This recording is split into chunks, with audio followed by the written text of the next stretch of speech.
everybody, my name is MetalMusicMan. And I'm Professor Lex. And this is episode 64 of the MetalMusicMan podcast. It's a perfect square. It's just like us. Yes. A couple of perfect squares here. That's 8 times 8 is 64. So and that means 64 is a perfect square. And we're perfectly boring. Unhip, yes, that's us. We're the I can get down with that. Yeah. I'm okay with being perfectly boring. That means I'm perfect. I was going to say we're the NPR of fighting games. So we've talked about your dick way too much to be NPR, I think. You know, I don't think so, because sometimes I'm driving to work and they're just like, hello, welcome to NPR. And today we will talk about awful rape of babies. And I'm just like, what? And they'll just be talking about like some... I mean, I am me. Right? I don't mind whatever topic, but I feel like I would not expect anyone to talk about shit like that on something like NPR, and yet they do. They'll be like, and when you were in your crib and your grandpa was covering you in SpaghettiOs while sawing off your penis as a baby. Oh, no. How did that make you feel? And then the person's like, yeah, thank you, man. Let me just get in the right frame of mind. Like, there's something so... I love to feel seen. There's something so slutty about the way that they try to like butter someone up for the interview. Well, yeah, the way they butter it up, but like also the way they frame everything, like it's like they're taking themselves so seriously, but also they're still whoring themselves out for this shitty content, and it makes it like somehow sluttier to be like if I had been driving to work and it was like weird boing boing noises and explosions and some shock jock being like, oh, how big's your wiener? Shit, at least I hate that shit. I don't want to listen to it, but at least that like it's not trying to be anything other than what it is, whereas like a lot of time some content on NPR is good, and then other times they're clearly, it's the same way with like their political shit, where like, I mean, again, like obviously I'd rather listen to NPR than fucking Fox News or whatever the fuck, but like, sure. They'll do content on NPR where they're so clearly just trying to get like a shitty soundbite, like they're just fishing for a soundbite from these, I can't believe I'm about to say this, these poor Republican senators. Oh, these poor babies. They deserve it, but at the same time, like, it bothers me when like sometimes you will just have a dude on there and he's trying to just like, I mean, sometimes it's like shitty on both ends, whatever, but sometimes it's just a dude who happens to be like some fucking guy from Texas, and he's just there to like talk about who knows whatever what, and they're like, but don't you think that you're murdering everyone in the world and blah blah blah, and he's just like, what fucking. And it's amazing to me how, I don't know, I had a conversation at Mother's Day with my brother that bothered me greatly regarding politics, where I agreed with 90% of what he said, and then he said like 2 things that I was like, that's dumb, and suddenly the whole thing exploded. And most of it was like championing things that like the Democrats do, and I was just like, no, don't you think Democrats are also fucking awful? Like, don't you think they're also awful and stupid? Okay. And it's just like NPR makes me very aware of that, is my point. Like, it's like very, they clearly have, like, that is when people think of like the liberal media or whatever. A lot of times that's ridiculous, but like NPR absolutely does just be like, guys, here is our agenda. We have to get them to say this thing so we can clip it. Like, they clearly do that. Anyway, you were saying. Here's the thing, is that the Republicans are like actively making the world a worse place. And so then we get the Democrats, and then they like don't make the world better, which is a different flavor of evil. So I don't know, but they also actively. I feel like the Democrats are more split, right? You've got like your cool Democrats, like your Bernies and your AOCs are pretty neat for the most part, in my opinion. I can get down with most of the things they are, yeah. And then you've got like Democrats.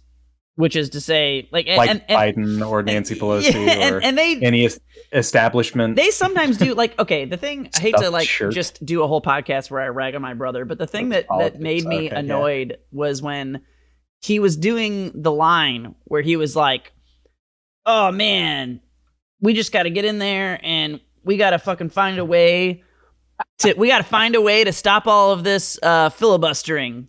The whole problem is the filibustering. The Republicans, they're just doing this thing and we can't do anything because the Republican filibuster. And I was like, motherfucker, we got D's all up everywhere. Everywhere is a D.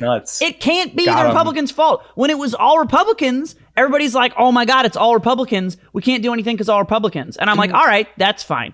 And now we're just like D, D, D, D, D, D, D, D, D, D, D, D, D. And still the Democrat people are like, oh man, the Republicans. No, they don't want to fix shit. They don't want to do it. They're saying that it's the Republicans because they actually don't want to do anything. They just want to say, like, I think the Democrats actually feel better when they're not winning because then they can't always just be like, oh, it's the Republicans. Bruh. It's called learned helplessness. Anyway, it's basically the premise for Stockholm Syndrome. Yeah, no, I mean, how do you... Specifically on the filibuster, on Friday, a bunch of Republicans went home for the holiday, for the long Memorial Day weekend.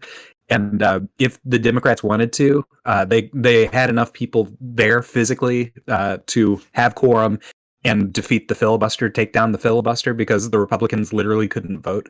And then they just decided not to because that would be rude or whatever. That is the most Democrat thing ever. And that's why it's so fucking annoying.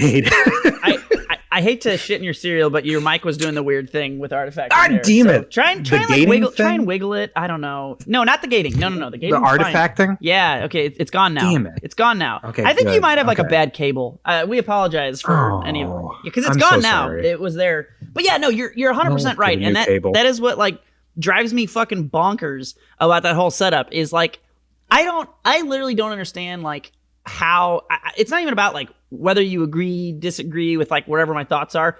I don't even care about that. And in fact, if anything, I can have a pretty good conversation with anybody, regardless of where they're at on the spectrum, so long as they understand You're that. Black. Huh? I said, not me. I can't. I'm too black. I don't have that privilege. But go ahead. No, you're on a roll. Well, not many people who are on said Republican end of the spectrum are on the level I'm about to say. But that's like a lot of people don't understand how much of like a ridiculous game of playing for their emotions it is. And what I think really pisses me off more is like if I'm talking to like a super weird conservative, whatever the fuck person, I expect them to probably not know any better because they're in the vortex of like emotion and they only respond to like the emotional appeals about, you know, abortion or whatever the fuck. Anyway, not all. Yeah. I mean, obviously there are plenty of Republicans they who want to play mash the on game. Wake Up. But yeah, they're doing that. But I feel like there's way more Democrats who like think that they aren't in the vortex of emotional appeals. And then they like say like, fuck you, stupid Republicans. All you know is about fucking like abortion shit or fucking whatever. And then they like go right into like, and anyway, yeah, that's why it's this filibuster. The Republicans, these fucking, and you're just like, dude, that's the same. That's the same thing. Like you've got Stockholm syndrome. Yeah, Wake up. We have the we quote unquote like their Democrats have the ability to change shit, and they just aren't doing it because they're awful. They want it to be how it is. And like, if you can't realize that, then you're like actually even worse because the difference is you're stereotyped like, fucking, you know, clown, whatever thing you're trying to paint of this Republican. That person doesn't care about politics. And it's more excusable for them to be like won over by these shitty emotional appeals, in my opinion, even though that's still bad. But you're like trying to present yourself as this intelligent person who knows about how this all works, and you're still susceptible to the same shit. Like, fuck, that's so frustrating. In summation, Republicans, when they get hit by an Akuma hard knockdown, they mash on Wake Up. Democrats, on the other hand, right now have earned that hard knockdown, and rather than doing 2 jabs to frame kill so that they can set up for an unblockable, they're like backdashing and returning to neutral. Just fucking lose neutral again and then get hit in the Oki vortex. Fucking. But they want to lose neutral. That's like, what are they? They're like, Democrats are like, they're like the dude who like, they entered the bracket just to like fucking try and rig it for their friends somehow, right? They already beat the person they were supposed to beat in pools, and now they want to make sure not to do too well. Otherwise their bracket manipulation won't. Yeah. The fuck. We gotta make sure that the seed manipulation is in full effect. Oh my god. Anyway, in other non-main topic news, I have a death wish, and I decided, congratulations! I decided to go out to a bar last night, and I did. Wow. Yeah, I mean it's technically not COVID, even though that's stupid still. I mean it's COVID outside, but you got a raincoat. So. Yeah, I do. Yeah. So I haven't done like anything like that in quite a while, and I was like, yeah, no shit. And I was like, all right, I'll go sit at this bar and whatever. I went to Schlafly Bankside. And it's, first of all, alarmingly crowded immediately. It's St. Charles, so what do you expect, I guess? But I missed... Y'all were going balls deep before the mask regulations Dude, were St. lifted. Charles doesn't give a fuck about anything. Anyway, we've already had that podcast. We already know that. We know how that is. We know. Anyway, my favorite thing that I missed about doing this, it was like immediately a thing. You just sit down at a bar and you basically look at your phone, and then some fucking weirdo next to you or nearby has some super fucking weird conversation, and you get to listen in on how fucking weird and fucked up they are and judge them. And I thought at first that this was like some sort of weird buy a gay date scenario. It's this really old white dude and this like B-U-Y buy? Yes, sorry, yes. Okay. Yes. I thought it was like some weird fucking hooker shit or something, but it's like this really old white dude and this like much younger Indian dude, and they're having a conversation. And because I'm a racist, I thought that's not normal. No, mostly they can't do that. Mostly because what are you doing, man? Mostly because I'm in St. Charles. Do you need help? And it was a really old, like generic old St. Charles white dude talking to like any other thing other than another old like white person. Old St. Charles white dude. So I was like, that's kind of weird. What's this conversation about? And I'm just gonna. I have some bullet points, and I just want you guys. These were. Did you write these down? I did. I wrote them down because I needed to. I'm so lucky. They're just so. So the first thing I heard was the word potty, and Potty, potty. Yep. And so I don't know if like the Indian dude. Apparently, I mean, he clearly spoke completely fine English, which was part of what I was going to it. ask. I mean, he had like the typical like. Indian accent of like where they speak more proper English, right? As opposed to American. They speak like the Queen's English more, sure. Which is actually why they were having this talk, because I don't know if he said, I don't know how it came up. I don't know if the guy said like he had to go potty and then the old dude was like, that's kind of weird. Don't say that. Or if it just came up and they were just talking about it, but they hung for about 2 minutes on poddy versus potty because of the aforementioned American versus English. And then the old dude was saying potty with the proper T to the Indian dude and calling it like the Queen's English. And I was like, this is going somewhere good. I like where this is going. So they were just like potty versus potty. And then he explained to him, he was like, that's what kids say. Kids say potty. Adults would say like, and then he said some weird shit like taking a whiz or some shit. I don't even know. He was like explaining the differences between these phrases. And I was colloquial. And I was like, all right, this is leading up to something. I'm going to listen to this conversation. And then they immediately dove into the old guy. I don't even know. He just said female genitalia. And I was like, huh? The words just came out? Those were the words. Those were the words. Potty. Female genitalia. And I was like, fucking what? Where is this going? And I don't know if this guy like didn't know. This is when I thought it was definitely like a weird gay hooker, because he was just like, oh, I'm corrupting you. Don't let me do that. But we're going to talk about female genitalia because we're definitely not two gay dudes on a weird gay hooker date in St. Charles. But I think then maybe they were coworkers. Anyway, the point is the very next thing they talked about after saying female genitalia a whole bunch and saying like weird things about sex stuff or something, they immediately FADC'd into the 10 Commandments. I have no idea. This is the most fucking St. Charles shit. Potty, female genitalia, 10 Commandments. 10 Commandments. And then I didn't block that. I got hit. He was he was talking about, so he was like, these are the 10 Commandments, and then he was like, we really refer to them as like the 10 suggestions. And this is like, that is the most old dude, like old stereotype Christian white dude joke that is imaginable. I can't imagine anything better than that. And I was just like, all right, good for you, old man. That's a good line. You've practiced that, I'm sure, in the mirror many times. So then, I don't know. This isn't his first female genitalia This is his first potty reference. So then he talked about like the 10 Commandments or whatever the fuck. And then at some point as you would expect, it was like, what is your religion, Jesus, like Indian man who I might work with and or be on a hooker date with? And yeah, shit. You're in a working relationship and a working relationship. Hey. So then he started like asking him about like Indian religion shit or whatever, and I didn't really pick up on. Oh, you much weren't of there this for the because Hinduism, yeah. I was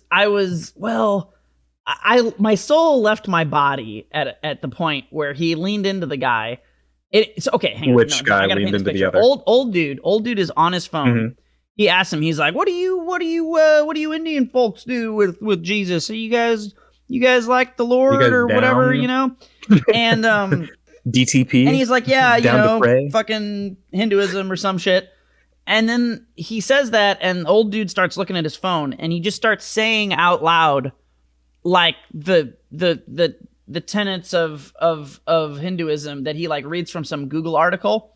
From Wiki. And he's like, oh, the blargy blargy. I don't know shit about Hinduism. The blargy blargy blarg. He like says some shit. He like reads it, and he's just reading it out loud like awkwardly. And he's like, oh, that's very interesting. And then like with absolutely no irony, he turns to the Indian guy and he says like, oh, have you walked through the holy flames and cleansed your spirit of Barbarshkasmarf? Like it was like some ritual that was clearly like just, it would be like, it's basically the equivalent of like turning to a Christian person and being like, have you spoken to God and cleansed your eternal soul of all sin for salvation on the day of rapture? Like it was like a quote of like a very specific niche practice. And he just point blank asked him, and like the dude was like, I have to go potty.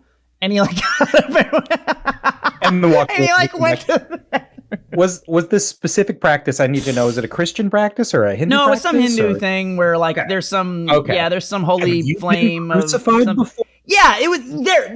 There. I should have left it to you. I should have left it to you. It was something that literal. Yeah, like, oh, have you been crucified? Exactly. It was exactly that, like literal of like some. It was some like very old fucking super spiritual practice of whatever from that like clearly no one does anymore, and it's like now clearly just like a metaphor. And he was like, "Oh, have you done that?" And I was just like, "I am dead." When was the last time you were crucified? I am was dead. It good for you? I'm dead. Anyway, so yeah, that's the best thing about going to bars. If I die of COVID/AIDS tomorrow, you'll know why. But that was what I did. You got to eavesdrop. We went to the coffee shop yesterday, and we had an Indian guy show up, and he was drunk as hell. We went to coffee at we went to coffee at 8, and he probably got there at like 8:30 a.m. The a.m. Holy shit! Yeah, right. Dude was fucked up. I'm a pretty big alkie, but being wasted at 8:00 in the morning is holy shit. So we left at like 9:30 because we didn't watch the movie for Movie Club. I guess it's worth noting that this particular coffee shop shares counter space with a beer store, craft beer seller. Okay. Yeah. But they don't serve anything until noon at the earliest, which did not sit well with this drunk man. And he had a pretty thick accent, but he was just like totally sloshed, and that was the real barrier to understanding him. Dude was just like, anytime the conversation got away from him, like if all the people at the coffee shop know each other, so if we started talking personally, like one-on-one, he would interject and make the conversation about some lesson he was trying to teach us. He leaned over to the barista and he was like, your business is too slow, man. You gotta go faster. Oh my god. And the barista was like, what? There's like 3 people and no one wants coffee. Oh my god. What do you want from your mic wiggle thing as you continue talking? Damn it, Will. There you go. I'm trying. I'm over here. I'm doing my best. Yeah, you're good. I'm just guessing. I have no idea. Am I? Yeah. I'll just audition several chords. Just plug whatever I can find into my microphone, just for you. It seems to be gone. I don't know. Oh, good. I'm not doing anything different. No, I know. That's right. I feel like your chord's just like weird or something. Yeah. Anyway. Okay. Anyway, so he told everyone how to do their jobs like a smart wise man. Among other things, he was there until like 10:30. He was trying to wait until they opened up, and I guess he had to go. That's way too long to wait. I can't imagine being in a drunk enough state and still being like functional and awake to have the thought like, oh, it's 8. I'll just sit here until noon to get more alcohol. There's no way I could ever be drunk enough and not be already passed out. Like, that just doesn't compute to me in any way. Like, I can't fathom that. He walked over from Schnucks. He walked from Schnucks to the coffee shop. Apparently, the barista ran into him. The barista went to pick up like milk or whatever from Schnucks, and then he followed him from Schnucks to the coffee shop. Dude, 8 a.m. is just way too fucking early to be dealing with a drunk person too. Like, it's never probably fun like to be working at a bar and dealing with like super fucking beyond wasted people, but like, fuck, that's. But if you're a coffee shop at the moment, I feel like that shouldn't be on you. The only drunk people that you should have to deal with are like hungover people who might be just but just hungover is very explicitly not drunk. Hungover is like you go to a Waffle House and you're just dead, and that's not, you're not being like actively belligerent if you're hungover. Like, that's not the same thing. You're in a different state. Usually. Do you act like a drunk, uninhibited, weird, crazy person when you're hungover? Because I don't. I just go. Waffle. I've been hungover twice, and both times I was dead to the world. You've been hungover twice. I don't. Two times. What kind of superior blood do you have that synthesizes alcohol well that you just don't ever? I mean, I rarely get hungover, but that I think more has to do with knowing what my limits intake are and how to manage. That has way more to do with, and that's because I got hungover really badly when I was younger, and I was like, I drink entirely too much to not know how to handle my own, I might have like a very light hangover, like most weekdays in the morning, but like that's more of an effect of more intake from COVID, but like a proper hangover, like maybe once or twice a year, if maybe slightly more, just twice ever in your whole life.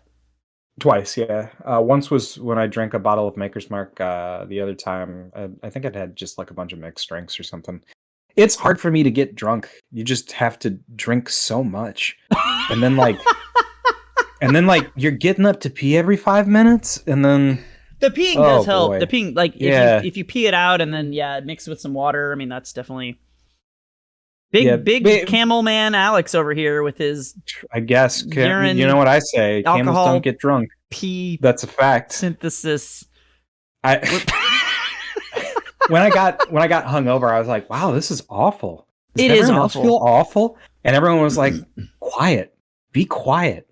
And then we just waited quietly until Little Caesars came, and then ate a bunch of garbage cardboard pizza. Dude, cardboard sewer lid, Little Caesars. Ugh, man, it's exactly what I needed, though. Yeah, it did help me. Yeah. Okay, I'm all about like fucking pancakes and syrup and eggs, like breakfast food. Oh my god, bacon. Oh man, you gotta make. I haven't had anything to eat today. Someone to make it. Well, I had kolaches. Sometimes you can make it, depending if you've got things to do so. Other times, someone else makes it because there's other people there that are less hungover than you. Other times, you drive like for an hour and a half while being hungover and dead with no water because you were on a farm with poisoned well water. What? You drive for an hour and a half to the nearest Denny's. Yeah. No, go back. You don't. So I don't know if you know this, Alex, but I'm a white person, and one of the things white people like to do. I don't just assume. One of the things white people like to do is own stupid farm property or once was a farm property in the middle of nowhere. They like to own property in the middle of nowhere and go there and be one with wilderness. And by one with wilderness, I mean in the middle of a muddy bean field where their uncle plows dirt to sell commercial beans to people. And apparently, if you do that, you put so much pesticide on your beans. There's so much pesticide on your beans, Alex, that it seeps into the ground, and the only water you have is well water, and therefore all of the water you have on this property is non-potable. The poison's coming from inside of the house. You can't drink it, and so then because you're a dumb fucking 18-year-old, that's not right. I didn't drink till I was 20. So I was probably 21 or 22. You're a dumb 20-something-year-old. You don't understand. Well, first of all, in your defense as this person, you don't understand why there wouldn't be drinkable water at a location. That just isn't. I still don't. Because of the beans, Alex. Oh, right. The beans. Hold on. I need to know what manner bean? I don't know. Beans. Soybeans, black maybe? Bean, Black pinto bean. I think they're soybeans. I think they're soybeans. I think There's there's just soybeans. a whole lot of beans it could be. I don't know. Look, my friend's uncle is like a bean farmer, and he's got a big old bean farm in Illinois, and we used to go build bonfires in the middle of the bean dirt mud in the wilderness.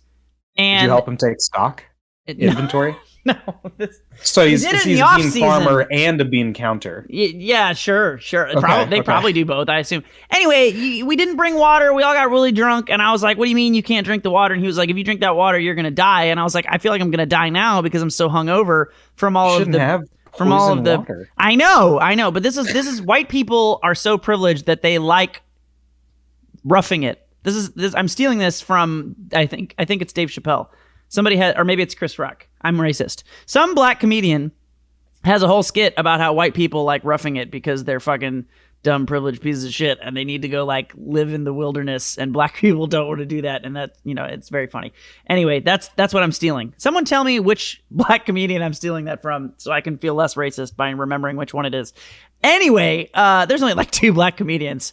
Who could it be? Total. Just Hannibal in Buress. the world. And Kevin Hart. Or That's no, it.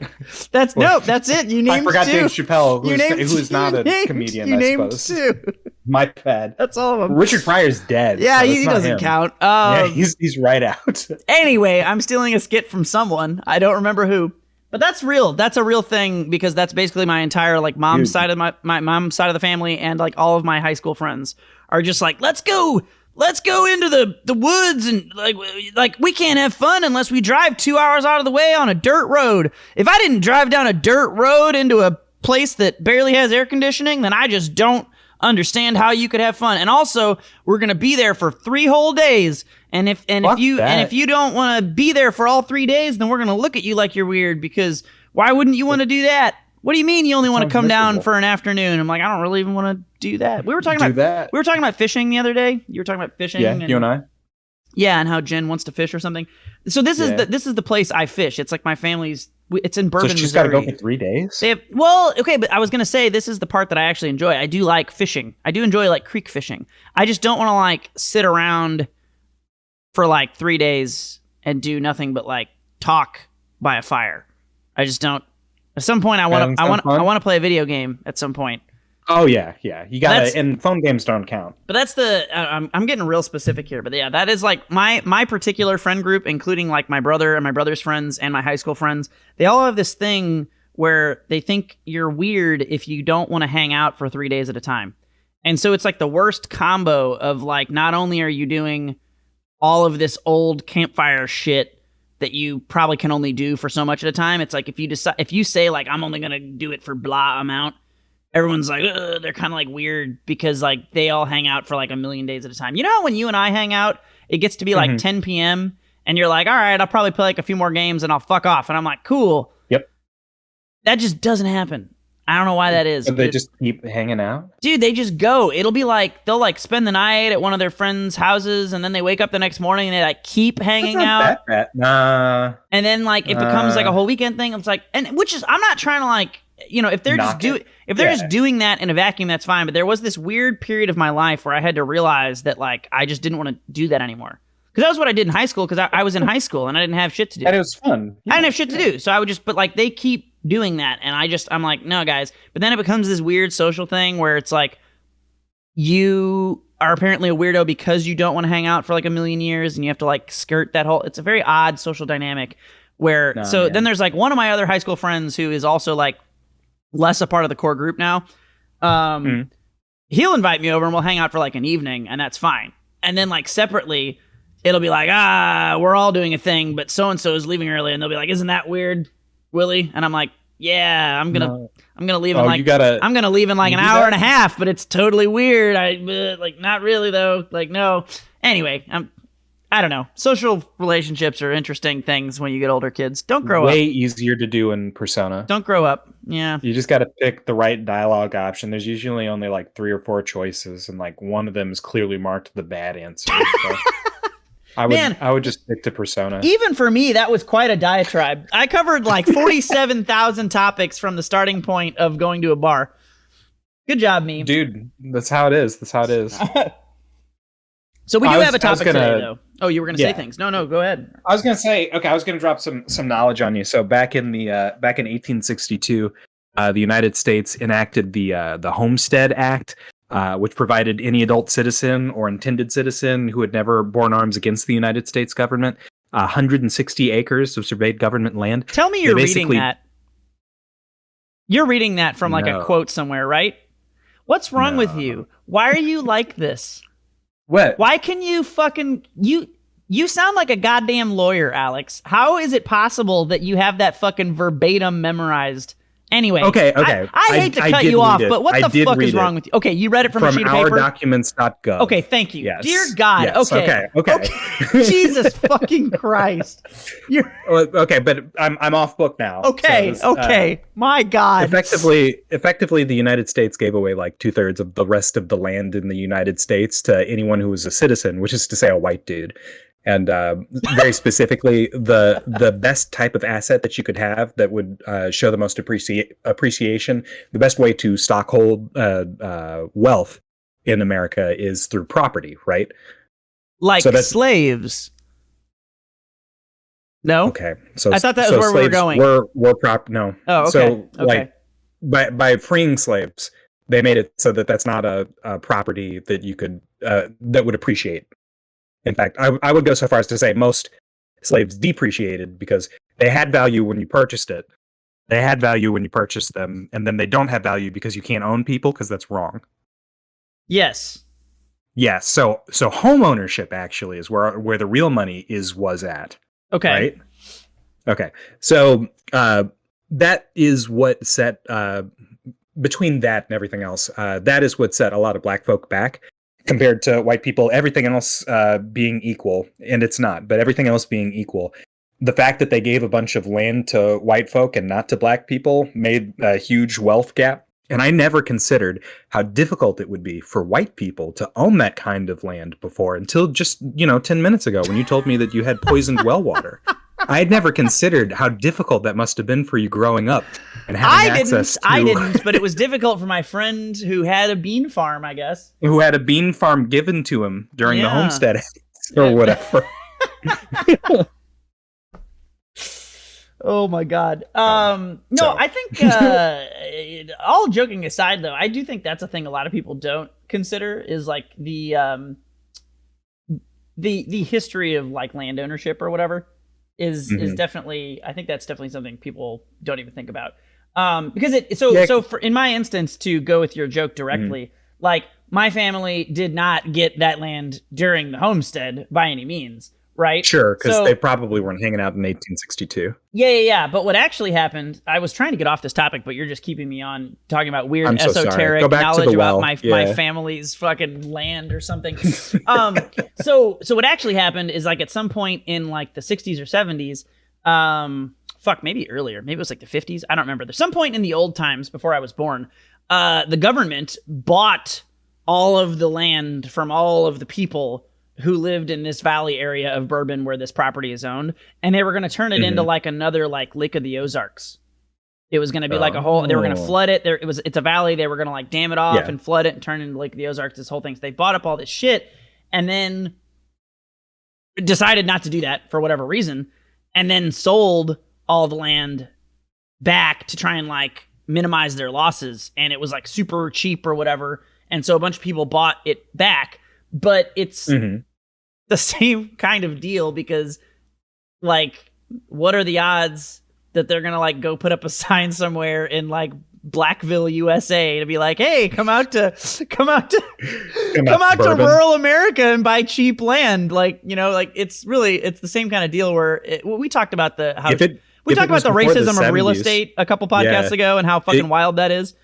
If it was before the 1970s, then there wasn't a Fairness and Housing Act or whatever. And if it was after the 1970s, because of that, it was still the same shit anyway. So real estate is a real corner of racism that like until I was a proper adult, I never really. Structural. Yeah, you never really think about it because it almost seems like conspiracy theory based when you like first hear about it because it's when you think about it, but then they did it on purpose. But it also kind of is, it's wild. Yeah. Anyway, it is a conspiracy in that everyone was acting together and coordinating to do this thing. So it's less of a conspiracy theory and more of a conspiracy. Literally, but that's why it seems that way, right? You don't want to like.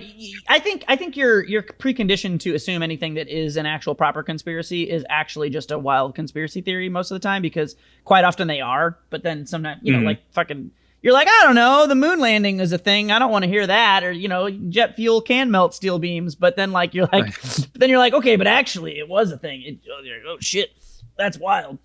Anyway, words. Words, Alex. Yeah. What a diatribe I went on. Who wants to hear about World of Warcraft streams? That's our topic for today.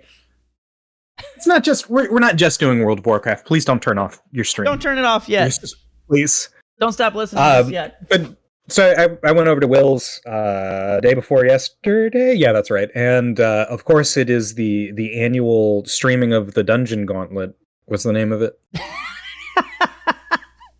Kind of like that. It's better. It's called Streaming of the Dungeon Gauntlet. It's called The Great Push, which is the worst title ever, but I'll explain that. I'll explain that. And I was like, "Do you want to play games?" And he's like, I'm gonna be watching World of Warcraft: The Great Push in the background. And I was like, "Oh, I mean, if you need a minute." And he's like, "No, it's okay. I'll just leave it on in the background, and it'll be nice. It'll keep me company." And I was like, "All right, man. Whatever makes you happy." But that's thank you, part Alex, of what we're for going to talk about. Eternally babying my fragile social interaction you got just ego. A small ego, where you're just like, hey man, I know I asked you to hang out, but I'm real sorry about that.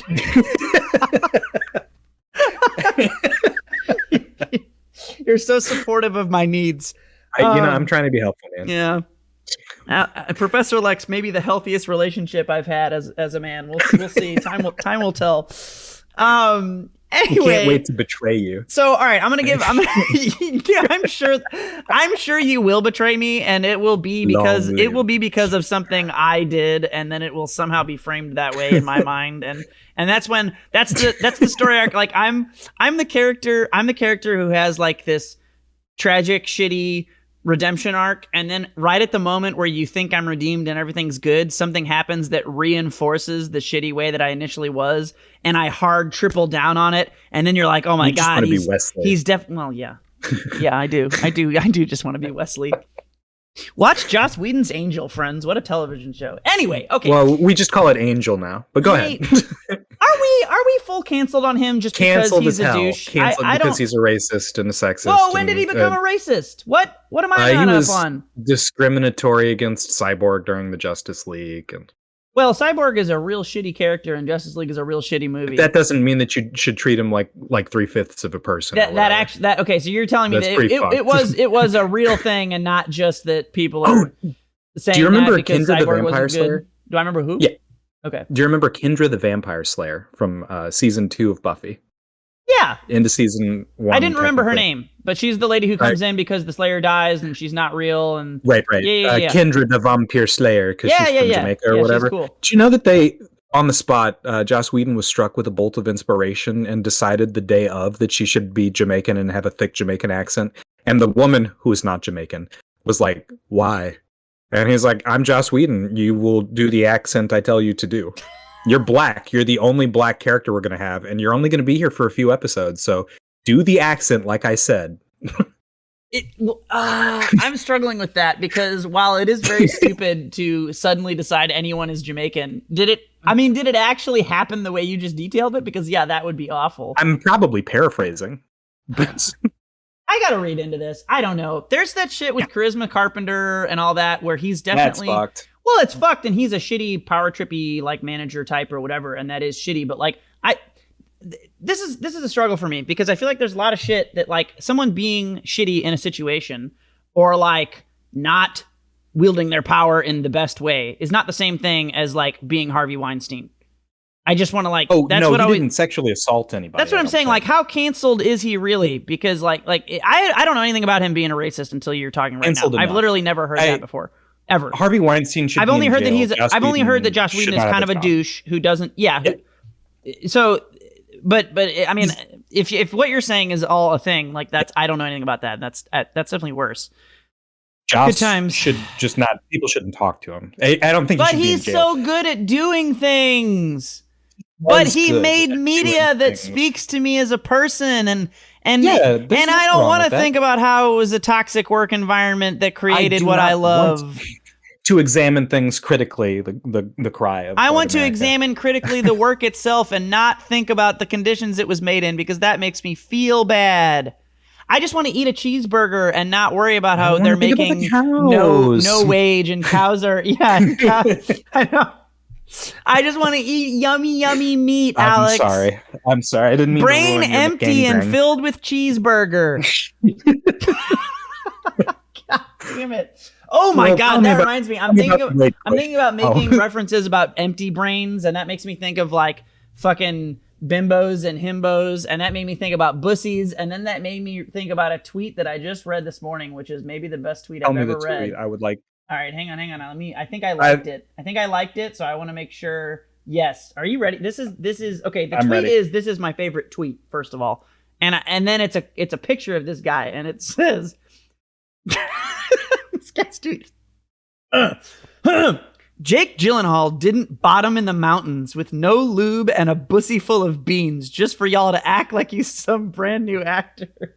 That fucking bottoming in the mountains with no lube and a bussy full of beans may be the best fucking sentence I have ever read in my entire life. Hats off to this dude at Feeling Frisky for writing the best fucking line.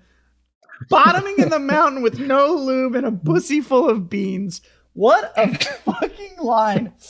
Anyway, World of Warcraft. The Great Push. Oh God. Yeah, so it's the worst. So it's the worst title of all time because it's called The Great Push. But it makes sense because what you do in WoW when you do dungeons, you call it pushing keys. Because you get a keystone for each dungeon, and you try to push it by completing it. Pushing deeper. No, you push it by completing it. When you complete it, the key goes to a higher level, and it's endless. Mm-hmm. Anyway, that makes sense. Anyway, we're gonna keep this high level because basically what this is like WoW is a game that I really like, but it's also a fantastic example of a game that is just an awful spectator sport compared to most other games. And most fighting games are far better spectator sports than most other genres of games.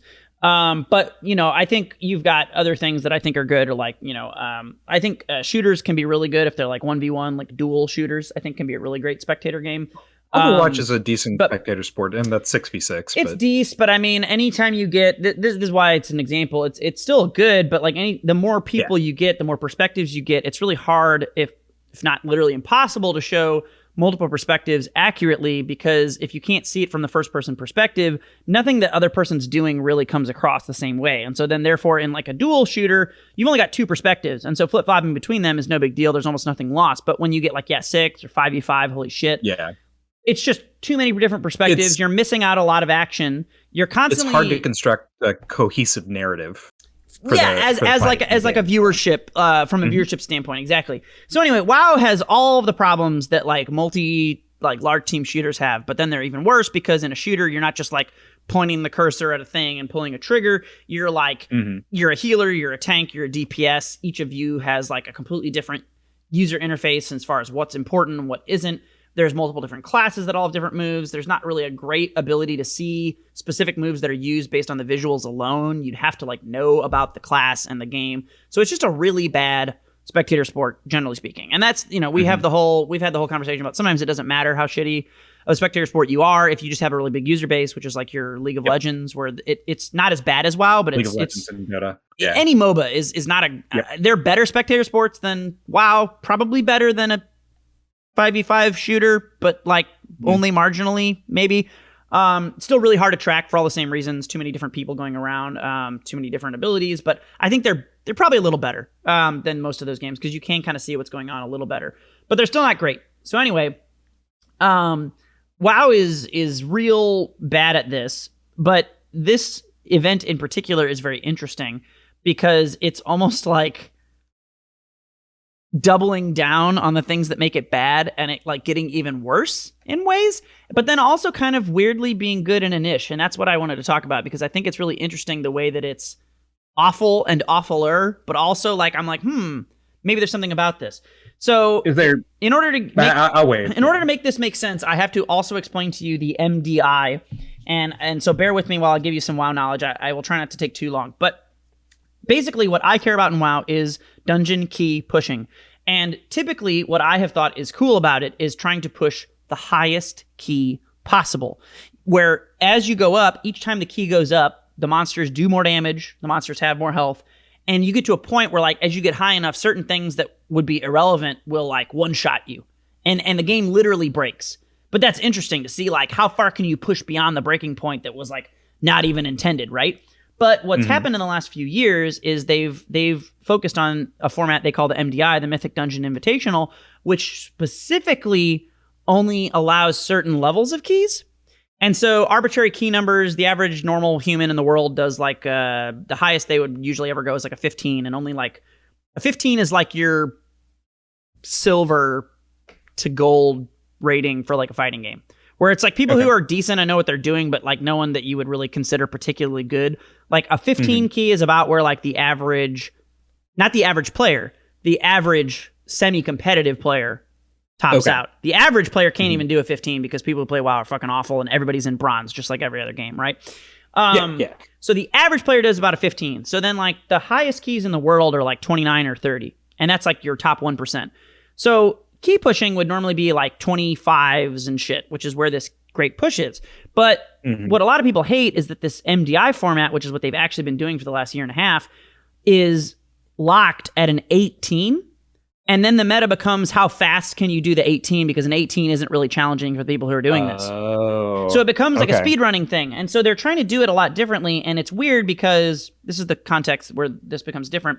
Because they try to make it like a head-to-head thing, where they're like, today we have Team Red versus Team Blue, and they're both going to do this key at an 18 at the same time, and we're going to say go like as if it's a race. But it isn't a race. They try to frame it like it is, but it's really just two teams doing the same thing at the same time. But what's shitty about that is that they try to go back and forth between these two teams in an effort to make it more watchable. Construct a narrative, They try to be like, oh yeah, this team's going, they're neck and neck. But really what happens is like one team does like one thing a little bit, and then you know all that happens now is like if the other team doesn't fuck up, there's no chance that the other team's not going to win. And so not only does it kind of bastardize what I personally, and actually quite a few people, not everybody, but quite a few people think is not what it should be about, which is to say that they're trying to speed run keys. A lot of people prefer pushing, and that's kind of how it was. Some people prefer the speed running. There's arguments, but for sake of time, you're wrong and dumb, and pushing is cooler. So they do this MDI for a long time. Everybody's annoyed because the narrative doesn't really make sense, but they're trying to make it a better narrative because the WoW, streamer viewer narrative, as you're picking up on, is like kind of weird anyway. So they're trying to like find ways to make it quote unquote more normal. And they finally go, oh, we're going to do the great push. And everybody's like, wait, what? And it's like, yeah, whoever gets the highest keys, that's what they do. And the best part about it is that it is a one-off event.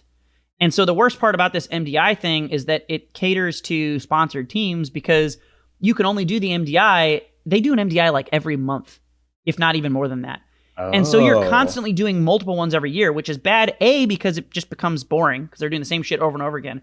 It's already more monotonous because they're doing keys that aren't challenging, and they're just finding ways to do them faster with bigger pulls instead of like actually challenging themselves on like this higher level.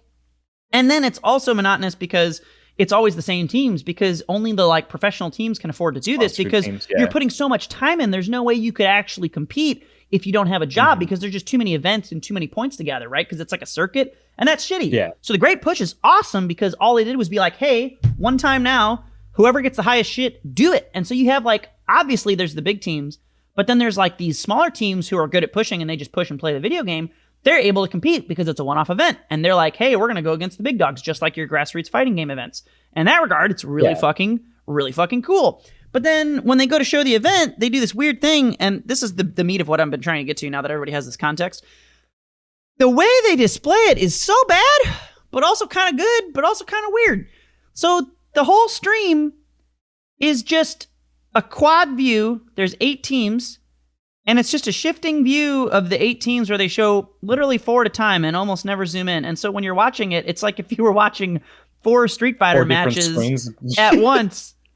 And the commentators are talking about all of them and kind of just jumping around between all 4. But then imagine if those 4 Street Fighter matches were in and of themselves inherently much harder to watch already, because they weren't Street Fighter matches. They were right. So like World of Warcraft, people playing an RPG. So it's really bad. But then like as I watched it, it's still bad. I'm not saying it's good, but there actually is some weird merit to it, because what's interesting is, because it isn't as interesting to watch on a moment by moment basis. And because is it's like boring at any given instance. It could be boring for the moment until it gets to something that's cool. What happens is like, it's just sort of people generally talking about the things as they happen. And so basically you're just like tuned in to the general pacing of what all these 8 teams are doing. And that kind of makes sense, because each dungeon can take like 40 minutes. Maybe they fail it. There are like 8 different dungeons they're doing. Well, 6 because the way they split it. But and I'll be damned if there weren't some merits to it. And I'm not saying it's a different kind of stream, and I think they need to do something different, but I actually kind of think they might be onto something. And I think what they're onto, what I think they should have, is they've got this one stream, and then they have each of the individual teams typically has a stream or multiple streams where you can view from their perspective. So you can kind of like hop in and out, right? And decide like, oh, I want to watch this run in particular and focus in on it.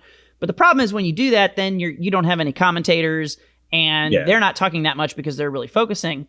And so what I think they need to do, what I think actually could make this pretty cool, is if they kept their shitty quad format stream, and then they also had like 8 other streams that each had a commentator or 2 commentators, or maybe even only 4, and maybe each of those 4 streams was 2 teams, and like these commentators were tasked between flip-flopping between 2 particular teams whenever something interesting happened. That could give you like kind of a cool way to drill in. I'm not sure, or I don't know, maybe you have some thoughts on that. But there's a lot of ways that it is still shitty, but I'm also kind of surprised at how like different it is, and how like, I don't know how to clean it up. Maybe that's what I think is interesting. But like, I was like, holy shit, this is actually kind of cool though, because it's like all day these teams are going. And to me, I thought it was way better than the shitty fake forced head-to-head that's not head-to-head that they do with the other format. So anyway, I don't know. It has problems, but it's also kind of promising. So I don't know. Words. So my experience, I am very fortunate to have been watching and playing fighting games for so long. Fighting games are a very simple story of 2 health bars. One goes down further than the other one usually, and there's 2 karate men on screen, and they wiggle at each other and occasionally stick their feet out. Yeah, you get the whole start to finish. You know what's happening. It's easy to commentate, and usually I would say the best commentary works when you've got like a color commentary and a play-by-play commentary. So you got someone to give you the nitty-gritty and someone to give you a little bit of excitement. Because you don't want constant play-by-play. That's actually a big mistake. A lot of, I think, casters where they just assume they need to narrate every single thing that happens. And you do want to do that sometimes, but you don't want to just never stop exclusively. You do want to have conversations. You do want to talk about exactly. Yeah, because there's a narrative. There's the events that are happening on the screen, but there is a larger narrative, like the story of the whole fight that's happening, or from the tournament perspective, or from whatever. There's more to it than just the events that are happening on the screen. And that's usually why you want like a commentary duo, and they can trade roles back and forth. It's kind of like a comedy. How you don't have to be only. You don't have to only be the one. I mean, you might be primarily, but yeah. You probably have a preference, but you can flex. It's flexible, and that stuff works well. I've seen bigger than 2 people commentate on a match before, and that just gets kind of jumbled. But then where I'm going with this is like Smash Brothers has doubles, which is really hard to look at. And I would say a considerably harder spectator sport than just straight 1v1 fighting. Especially depending on the game, yeah. Yeah, but like take Smash Ultimate doubles. It's 2 fights, 2 1v1s that are taking place in and about each other, that are crisscrossing, and there's extra stuff on top of that where like Smash Ult also has the problem where it's got like bigger characters relative to the stage size. So I would actually say Smash Ultimate might be the worst doubles has ever been in terms of spectating it. And conversely, that's one of the reasons like Brawl doubles, in my opinion, is like the best doubles, because the characters are much smaller relative to the stage size, and because the game is so slow and boring in and of itself, ramping up the insanity into doubles, actually, it's still quite digestible. Whereas like, an Ultimate, depending on the team, it's just shit blown up. Yeah, exactly. And knockback, yada yada. Yeah. Because it also fucks with the physics engine just a little bit.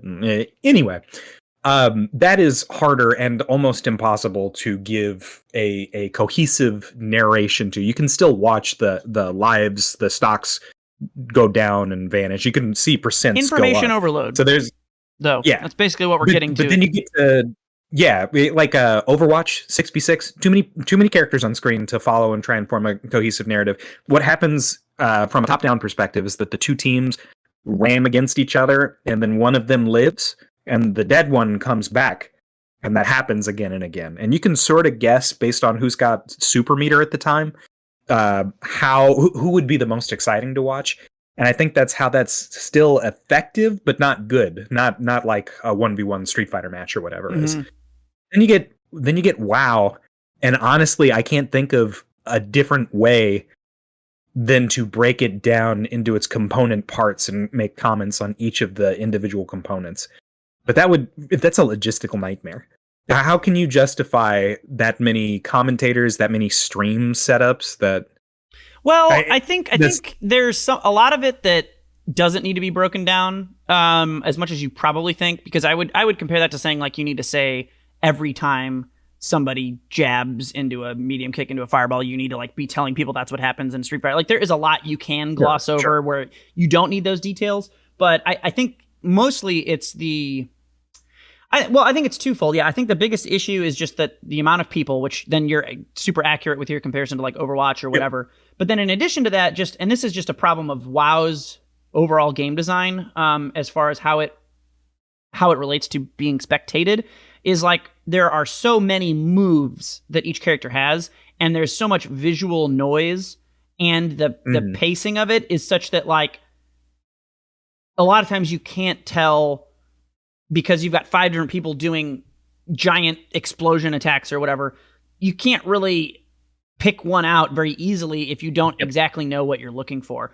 Whereas like I think most MOBAs do a much better job of that on average, of like kind of showing like, here's a big move that you know needs to mean something, you know?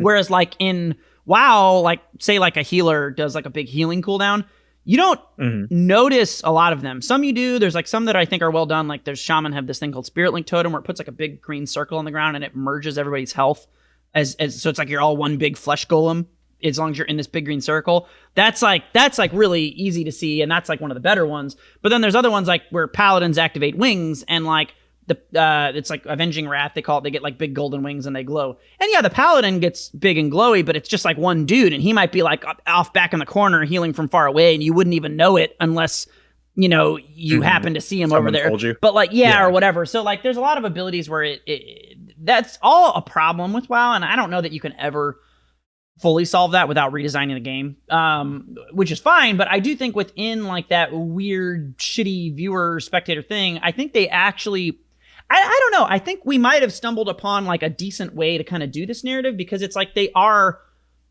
actually just stepping way further back to a higher level. So like what you're saying about going into all those component parts, it's almost like they've decided to just not even look at that at all and just completely, this is metaphorically speaking, zoom the camera out.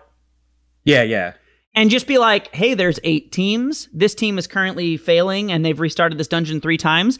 This team is doing really well at this dungeon, and now they're going to move on to this next one. And it's kind of like they're just they're not even really giving you the play-by-play of like what the teams are actively doing at any given moment, so much as they are giving you an idea of what's going on overall as far as their general success. And then every now and then they'll like zoom in and like take away like the 4-screen thing and like show like when something interesting is happening. And I think they did a really good job of it. I think they need to, like I said, they need to break it down into like, I think they need to have more streams where you can decide to focus in on your own if you want to, more easily. And I think they need to probably have more casters that are on more. I think they need to have more simultaneous streams. They need to have like 2 or 3 simultaneous streams. But I don't know. Like I was kind of like surprised at how I thought I was going to be way more bored. And to be fair, I was not nearly as engaged as I would be in like a fighting game stream or whatever. I was not like locked in. It was like a nice background thing. But I didn't like, sometimes you just pull it up and you completely aren't paying attention. But I was like I guess I would compare it to maybe like, what's like a sport analogy? Maybe like something like the Olympics, where there's like all these different events going on, And every now and then you get like really drilled down and you watch like a particular race because it's got like particular people or particular things happening. And then you kind of like go back out and the casters are talking about like, hey, this country's doing good over here. We're coming up to this event soon. Like, actually, yeah, I like this analogy. It's kind of more like Olympics that. Is good. It's kind of more like that kind of stream. And I actually thought that was a pretty interesting way to present something that is Mm-hmm. nigh unpresentable from the traditional spectator sport way, and almost made it more interesting than I thought was possible. So that's kind of cool. I don't know. It's definitely rough. It needs some cleanup, but yeah. So there's one other spectator sport game, video game that I forgot to mention that I watched too much of.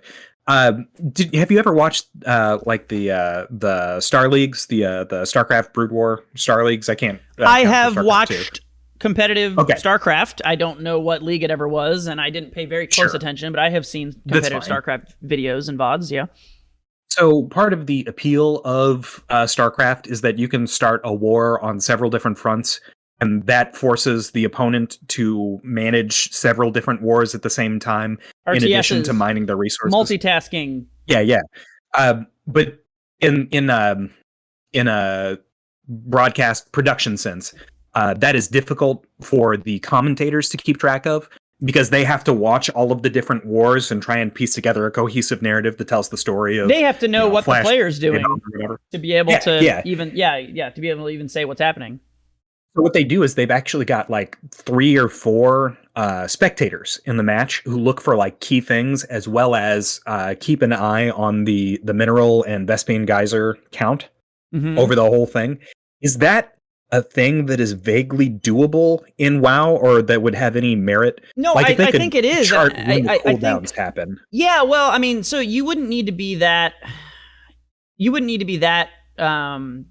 Granular for the most part, but I think so. They do have multiple casters, but they just kind of like are taking turns. I feel like they haven't quite figured out how to organize it. But I think that like theory or that what you're talking about, how they do like RTSs, I think that has an application for sure, because like I think they could do a better job than they did of it. But I think that idea is really good because you do want like someone to just be kind of talking about generally what's going on. You do want someone to have a little bit more character knowledge. And I think they could do from a production standpoint, although it's a fuck ton of work. I think it's a lot more work than most of these games, because when you're talking about that with StarCraft, it's like ultimately, as much as there is going on in StarCraft, there are only 2 people fighting each other in one game. And so you all connect to like one client. But with the way this is set up for this great push thing, it's like you have 5 people, but that's only one team, and there's 8 teams, and they're all playing at the same time, not directly against each other. They're just, it's sort of like, I guess you could compare it to like a speedrunning competition where like a lot of times what they do for these speedrun competitions is like, if it's like AGDQ, they have like one person they sit down with, right? But like, this would be like the equivalent of broadcasting like multiple people going for world first attempts at once. That's what this is like. So it's like, but instead of multiple people going for world first attempts at once, it's multiple teams of people going for that. Which makes it exponentially harder. So then you need a game for each team, and then you need spectators for each game for each team to do that. And so, I do feel like that's kind of, I'm thinking like if you try to get the best combination of both while also not needing literally like 3 commentators for every team, I feel like you could maybe break it down to like, here's 2 teams, and these 2 commentators are the overall commentators for maybe everybody, but then there's like 1 or 2 commentators that are specific to those teams as well, and you could like kind of like zoom in and out. I don't have a solution specifically in mind, but that's kind of, I mean, I don't know if anybody has ideas. Maybe this is a good comment call out, but like I think it's an interesting thing, because this is for me the best I've seen them do this competition. It's much more interesting to me, both because they're pushing keys, but also because of the way they presented it, than the MDI, because the MDI is trying to fit a square peg into a round hole. They're trying to make WoW a head-to-head PvP game, and it never is. I mean, it is if you're actually playing WoW PvP. Yeah, but the dungeon PvP, push right? is well, it can be. I mean, that's another way to play WoW. Yeah, is it? I don't know enough about. WoW. I'm sorry. So the main 3 ways to play WoW are there's dungeons, there's raiding. Those are both PvE, and then there's PvP, which is PvP. PvP is good and bad for lots of different reasons that we won't get into for now. But yeah, so they could do that with PvP, and they do, and it has its own problems. Don't get me wrong, but it's not the same way they do this kind of coverage, and so it's interesting because they don't even try to do that with raiding. They just kind of let the community do it. And whenever there's a new raid, they have this thing called the Race to World First, which is the first person to kill the raid boss. It's pretty interesting. People really like it. And that's just multiple different guilds, and you zoom in and it goes. But they never try to push raiding into that like fake PvP mindset the way they have dungeons for whatever dumb reason. And so they finally like do this event. And anyway, my point is like, I just hope it does well, because I think it's way better to try and like just let it be its own weird thing. It's probably the most similar to like speedrunning, I think. Yeah, if you really think about it, but like, but exponentially harder to look at. Yeah, too many teams, too many different variables. Yeah. So anyway, I don't know. It's interesting to see them try it. It isn't perfect because, like I said, the worst thing is like just constantly having a grid of 4 streams. It's like that shouldn't be a thing. There should be like one stream that is that, maybe, right? And that's like that stream. But I should be able to like click a link or go to another one and watch more of them individually. And like you kind of can because the teams are streaming, but then you don't. Like I said, you don't have commentators. You don't have like. So it's iffy, but it's cool. I don't know. That was my topic. Yeah, it was a good topic. It was a good topic. I feel like our topic today was like 10% of this podcast, and the rest was just us rambling about bullshit. That's fine. Who's your favorite commentary duo from fighting games? Or who's your favorite commentator? You can say a duo. Shit. Probably just Ultra Chen, but Ultra Chen. But I also really like Logan and F Word. They might be better. Logan and F Word are probably better than Ultra Chen. But I think if I'm picking one commentator, it's just Ultra David. Nobody is as good as Ultra David.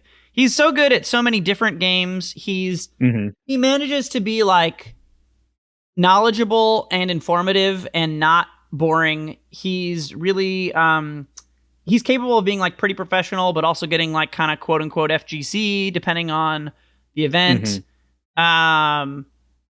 Yeah. So I think duo wise though, yeah, Logan and F Word probably are my favorite duo. Zeep is so good too. Fuck. Zeep. Who is that? An individual? Yeah. Who's he? He's Asian. He's where does skinny. he commentate? Oh, Marvel, Street Fighter. Really? He does all kinds. You don't know Zeep? How do I not know Zeep? he constantly does like weird innuendo references. You would know him if you heard his voice. Oh, okay. He's great. Zeep's great. I like Tasty Steven Yipes because I like Marvel, and there's a certain degree of understanding that you get in Marvel where like it's inherently sort of a hard game to follow mechanically, but there's enough spectacle on screen that even someone who isn't keenly aware of all the minutia can see the things that are happening. So there's a lot more room for like the color commentary is the play-by-play in a lot of spots, and so that's the line gets blurred, and I enjoy that. Well, Yipes is better than anyone in the world at that. I don't know how anyone doesn't like Yipes. I mean, he's.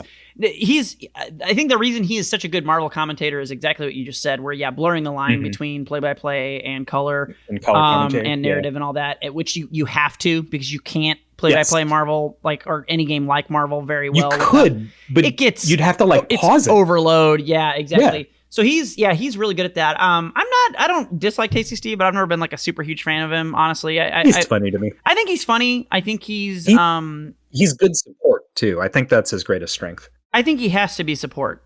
Yeah, yes. Exactly. Yeah, yes. I think he's a little bit like. He's a little bit like James Chen in the sense that he's really good at a lot of different things, but then sometimes he kind of like says some stuff that I know just isn't correct, and it's a little frustrating. Actually wrong. Yeah, it's a little frustrating. But I like him a lot actually as like the house mic guy. He's usually the house mic guy. Yeah. That's actually why I think I am a little more particular about him on commentary, because I think he's a way better house mic dude than a commentator. Yeah. I think he's super good. He can work an audience. Yeah. Yes, he works the audience extremely well. And I think that fits his strengths. Whereas like when he gets on commentary, sometimes I get a little irritated the same way some people do with James Chen, where he'll say a thing and you're just kind of like, that's not. Is that true? Is that a thing? Like you should maybe not have said that thing. But he does know all of Dante's special moves, so I give him props for that. Dante has like 60 special moves. Well, I think he has a lot less issue with that in like Tekken because he's much more of a Tekken player. I think it's just mostly a factor of him being a much bigger Tekken player than he is other games. And that's fine. Which is, it's okay to I mean, specialize. fuck, dude, it's hard to know I don't know everything. That's actually about one of the things Skullgirls. about like Ultra David that's so fucking impressive to me is like he has to do a huge amount of research to know. I mean, he is a top tier Mortal Kombat, Killer Instinct, Street Fighter, Marvel, fucking. He did Marvel. And like the sheer breadth of knowledge you have to be able to because he is not strictly a color commentator of those games. No. And so he needs to be knowledgeable about all of them. That's like a lot of work. Someone else who does a lot of work like that, who I actually don't really like very much personally. I don't like dislike, but I'm not like a big fan. But I have to respect the amount of work he puts in is Sajam, because it's a similar deal where he does a lot of work. For those games. I think it's easier to be a color commentator in a lot of ways, but it's also harder to. You're reacting to the spectacle or the storyline. Well, yeah, it's also harder to practice and become a color commentator, though, too. You're either good or bad at it. You're kind of born able to do it or not. Yeah. And I feel like I'm only, I'm pretty good for color commentary, but I'm better served on the play-by-play. And I understand that it's just a strength or weakness of my character. That's fine. Do you feel like I can do both? Because I've always felt like pretty good about being able to do both. I think that was our greatest strength when we were commentating Smash Brothers and Samurai Showdown. Obviously, I had a little bit more comfort with Sam Show because it's a game I understand and comprehend. But at either rate, you'd be better at Smash now. You'd feel better. I imagine so. At Smash. Yeah. With what you know now, than like when Ultimate first came out. Yeah, absolutely. But I think that was probably the strength because like. Everybody likes to do color commentary. Everyone wants to do the the yipes oohs, because it's fun and it's good and stuff. But like to be able to transition effectively from color commentary to play by play, to have that breadth of knowledge per game, and then still not sound like a robot while you're doing it. I think that is an important thing, and I think that was why we worked well together. I do miss. Well, there's a number of reasons that I think we made the team. That was one of them. But yeah, I do miss Sam Show when I think about it, man. That game was so fun. COVID, man. I know, dude. We were gonna be commentators at Combo Breaker for Sam Show and Grand Blue, and fucking thousands of people died. Bye, COVID. What the fuck? Bye forever. What the fuck? Well, anyway. Yeah. Now that everything's awful I think that's been a podcast. We will catch you guys next time. I have been MetalMusicMan. I've been Professor Lex. And we will see you later.